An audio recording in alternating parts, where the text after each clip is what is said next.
Now it's time for an interview with the famous... Do we get a drum roll or something like that for the famous? Drum roll, please. Andy B. Oh, had to have the cocks on the table.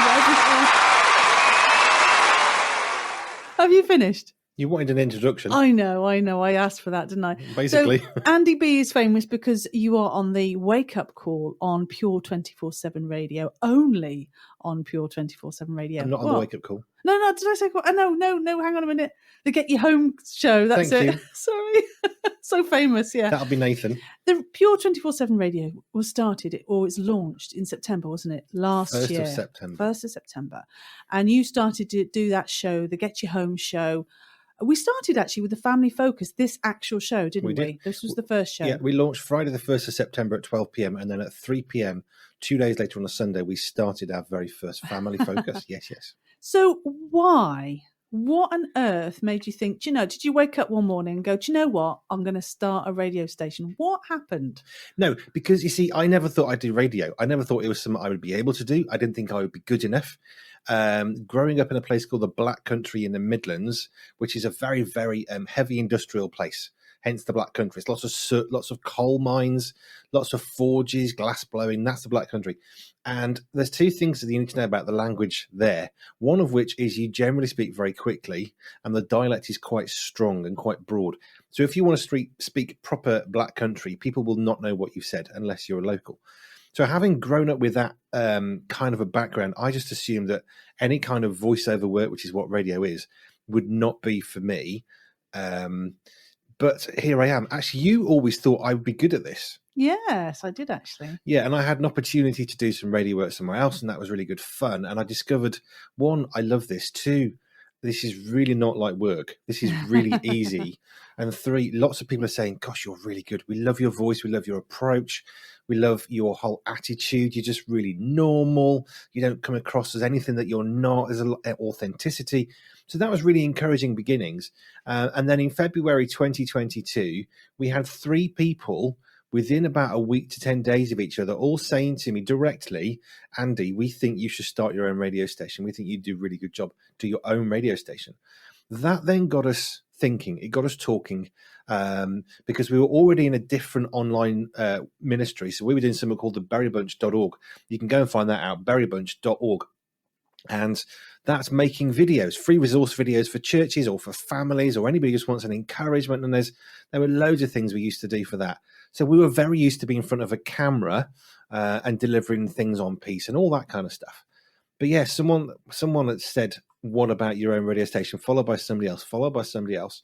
And that led us to look seriously at it and realize, actually, hey, we actually can do this. It's actually possible. Then we realized it was technically possible. And then we realized financially it's never going to happen. And then realized, well, we could probably start it as long as we get more money coming in because we paid, we set it up personally. It's all of our own money. So and then we had people who wanted to support us a little bit, and that's great. And it kind of grew. So from February through till, I would say about April, May was looking into it, researching it. What software do you need to have? What licenses? How much do they cost? And over that period of time, realizing actually we could do this. We've actually got the space in the house. One fascinating thing, we had just switched to a hardline internet connection, having used basically a very fancy mobile phone is the best way of putting it. Literally getting the mobile phone signal, we then convert it into broadband for the house.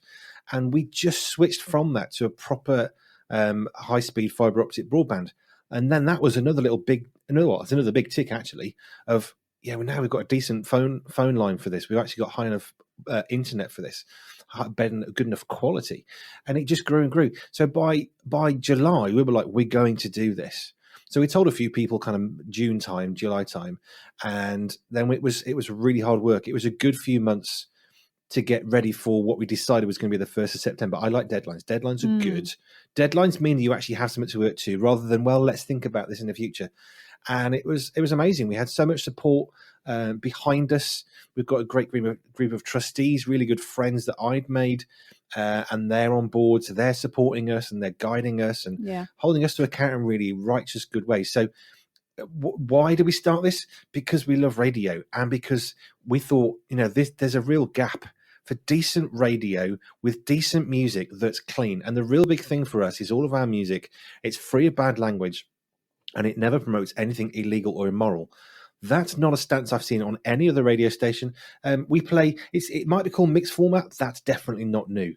Mixed format has been around as long as you want to think. All mixed format means is you got people who've written songs, some of whom might say they're Christians and some of whom might not. That's not new. That's been around for decades. Every radio station all over the place does a mixed format station.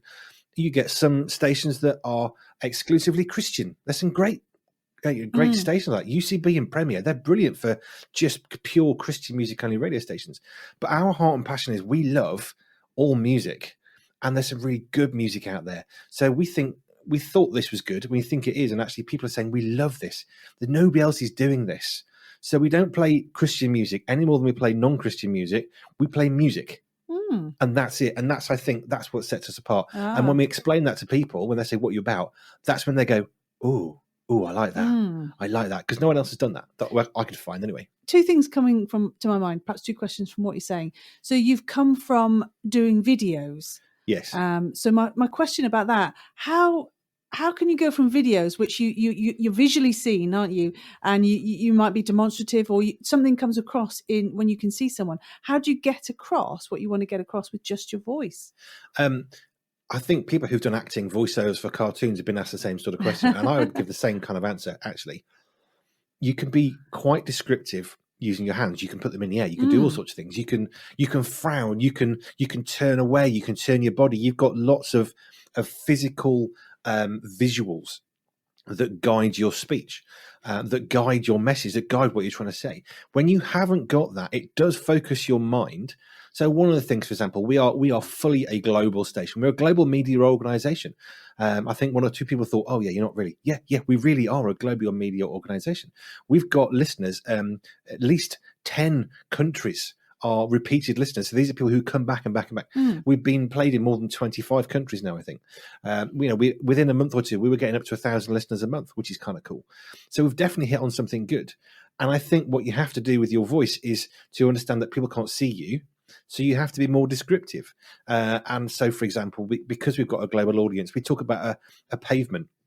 Elsewhere in the world, what's a pavement? Okay, it's a pavement or it's a sidewalk, and all of a sudden you're just using a different word. Oh, I got a new torch for my birthday. What's a torch? Why have you got a flaming thing in your hand? No, it's a torch, it's a flashlight. So if you start using different words, it gets better. And I think the most important thing is about being who you are. You can't fake your voice quite as much. I don't think you can. Because when people are listening and they can't see you, I think we pick up even more of the nuances of speech. So I don't think it is easy to fake when you're just doing a voice. I actually think it's easier to fake what you see than it is what you hear. Maybe people might disagree, but that's what I think. I know, because I've always been told that, is it 90% of what we say is non-verbal? So you've got to work hard, I guess, on radio to really get across your message. Yeah, I think you do. And I love what we do.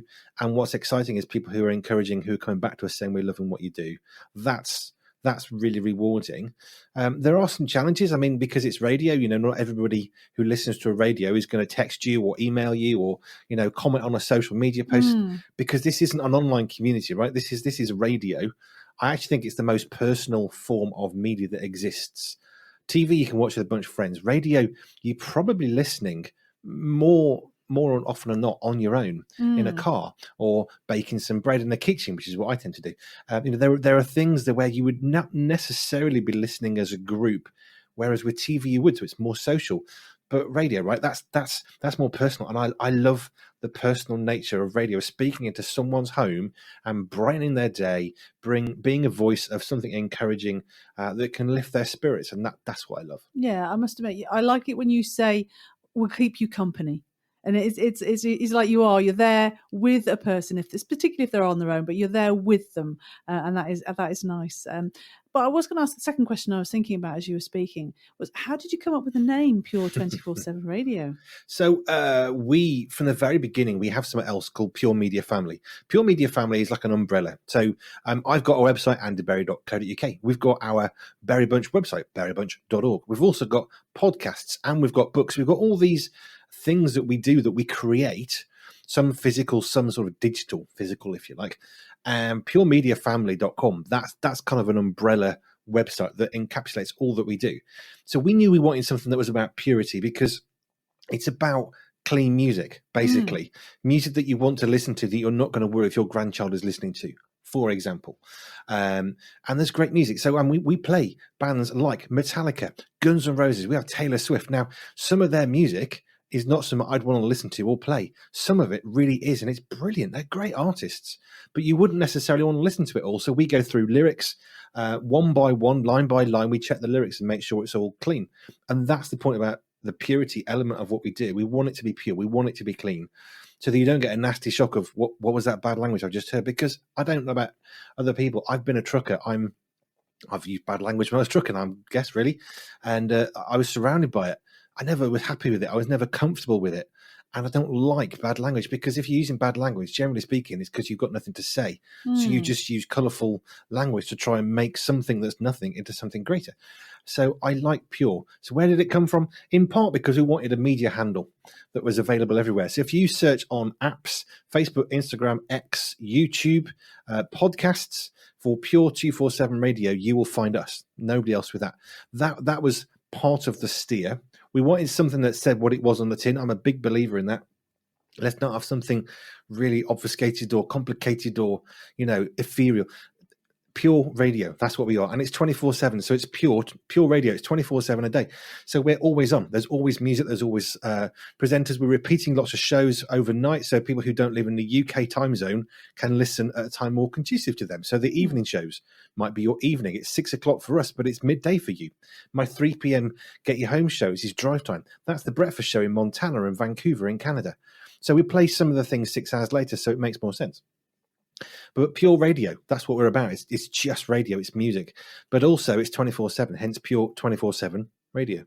Fantastic. Says what it does on the tin. Well, it matters though, doesn't it? Because if it's really complicated and confusing, who knows? Oh, yeah, absolutely. So we're carrying on with the interview of Andy B here on Family Focus.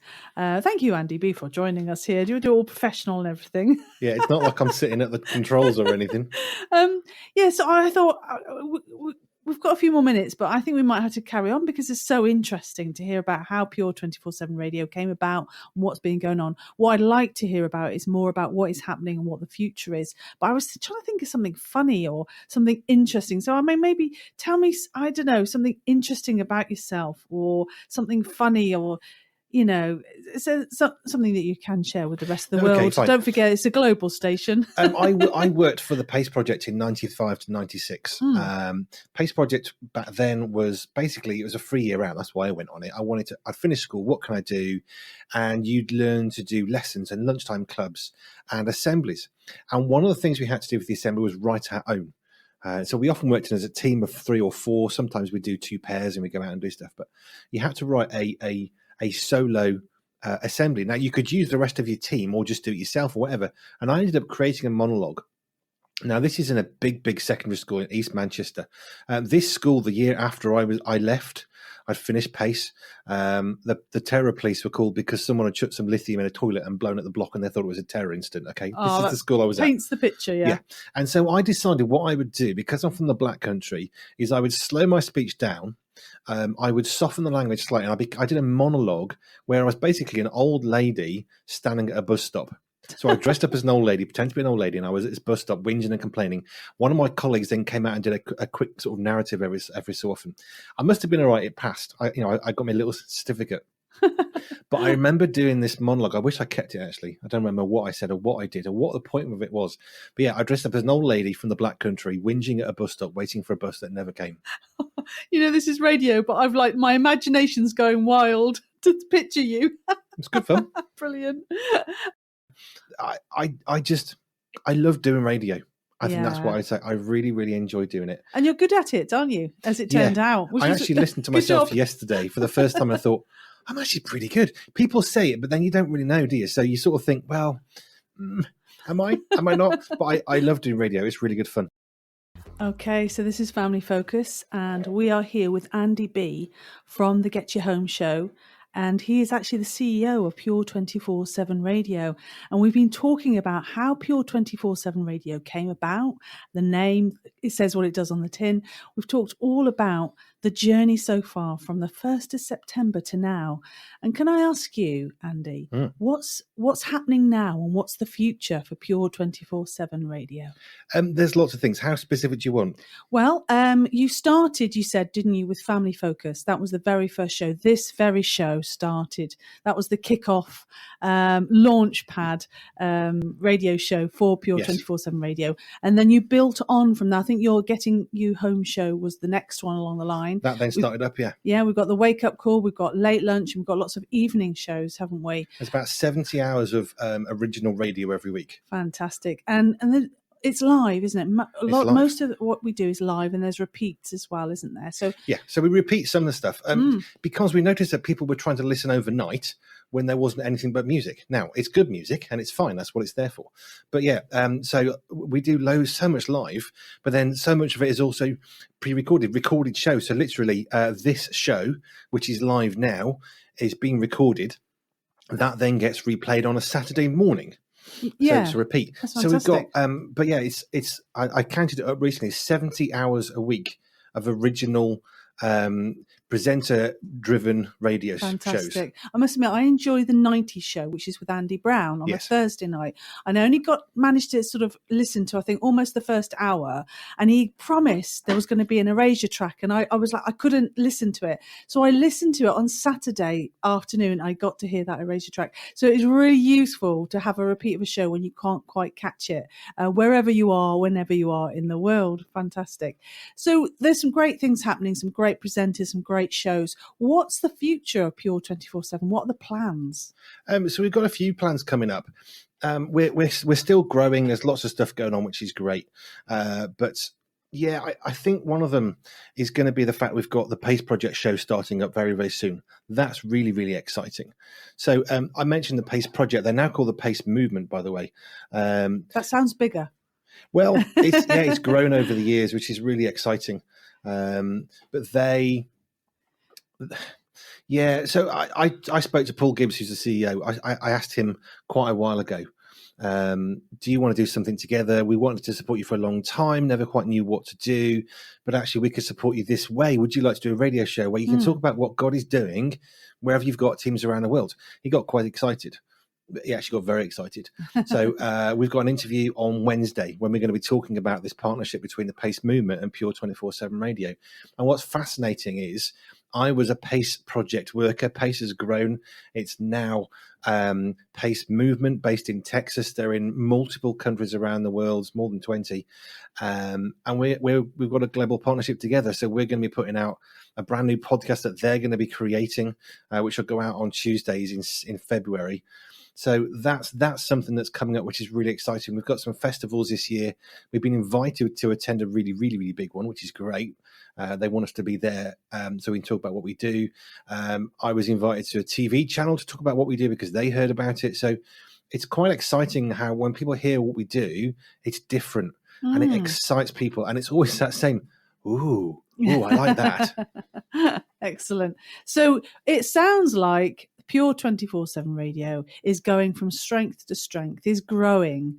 And maybe if we get far down the line, 25, 30 years, the same length of time as Pace Movement, we'll see a real change there. Oh, well, I did ask if there were any questions for you, Andy. Do you remember before the news?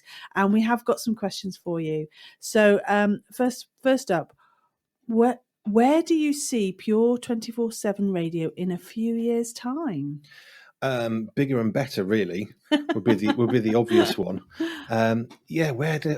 We're growing. The thing is, we're only in month 5. We're just past halfway on month 5, and actually, I would say it's been quite. Some of the growth has been quite amazing. Some of the stuff that's gone on and how fast it's happened. So. Yeah, that's one of the things I would say. I would say in a few years' time, we're going to be bigger, we're going to be better. We'll be at many more festivals than we're planning to be on this year. More presenters, more shows. It really has grown. I'm fumbling, but I don't know where we're going to be because in September, I didn't think we were going to be where we were in December. I didn't think we were going to have a really great relationship with people like Kingdom Print, who do all of our printing for us and merchandise and stuff. You know, that kind of came out of nowhere, and it's superb. It's such a great friendship and a relationship because we want to work together. So where we're going to be in a few years, I don't know, because I'm already in a place way further than I thought we could possibly be when we started this thing back in September. Well, that was from Stephen. So thanks for your question. And Stephen has a second question. So I hope that answers your question, Stephen, that, well, who knows? Watch this space. Keep listening. Keep watching the socials for what Pure 24/7 Radio will be doing in the future. It's grown so fast already. We're up to 1,000 listeners by month 2. I don't know where we're going to be because it's just exceeding every possible thought. The world's your oyster. Yes. The other question Stephen has is, how do you prepare for a live radio show? I was talking about this recently on an online chat forum for podcasters. And someone said, well, how do you do this? I can't get into it. Oh, I'm getting all stressed. I need a process. And so here's my process. The best, it doesn't happen every day, but when it does, I do better. I'm more relaxed. So my process is about 5 to 2. I know I'm down to an hour before my show starts. So I try and stop everything I'm doing where possible. And I usually go make myself some lunch. I make a point of making my lunch where I can and enjoying it and all that. And then I sit down, I'll try and watch an episode of Deep Space Nine, which I'm not saying is the best in the world for Star Trek stuff, but I really enjoy it because it's got absolutely nothing to do with radio. So for 45 minutes before I go on air, I'm basically just chilling out. And it's a really good way of switching off because it's so far away from what I'm about to do for 3 hours. Because it is quite intense, I'll be honest. You finish 3 hours, you know you've done 3 hours of live radio. Having said that, I absolutely adore doing live radio. I love messages coming in. I love not problems, but I love overcoming problems, and overcoming live problems is just good fun. You've got to be able to multitask, haven't you? Because you've got the mixer desk there in different buttons. You've got the socials and all kinds of things going on all at the same time, haven't you? But I've been multitasking for years. Absolutely. I've got one more question. This is coming from Peter. Thank you, Peter, for this question. If you could, Andy B, would you change any of the build-up to the radio station we have today? That's it's a good question, that, isn't it? It's a very good question. My answer would be, I had no concept that this would be as popular as it is. When I talk to people, directors of other organizations, people who are, thinking about partnering with us in different ways, I'm always excited by how much they like how we've gone about things. I like a personal connection, so I like talking to people, which is really, really good. I don't think I could have changed anything because I had no concept it was going to be quite as popular as it is. I figured by December, maybe a few people might have heard of us. I did not anticipate, up to 1,000 listeners a month. That is something you can't prepare for. It means we've got something right, which is great. But I don't think I would. I think, if anything, what would I have changed?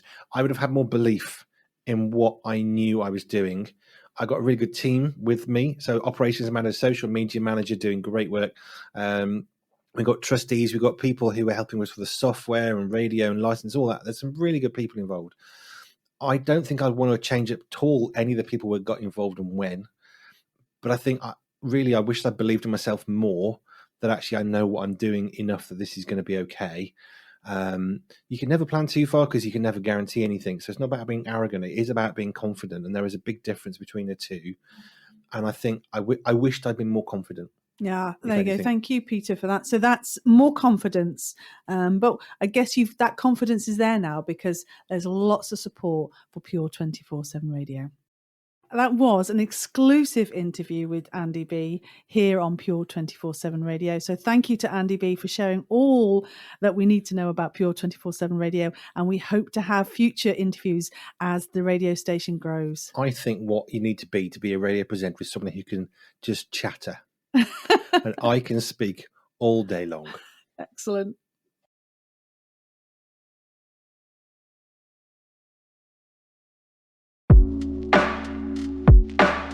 Pure 24/7 Radio is listener supported, which means we are free, online and always pure because of the generous support of our listeners.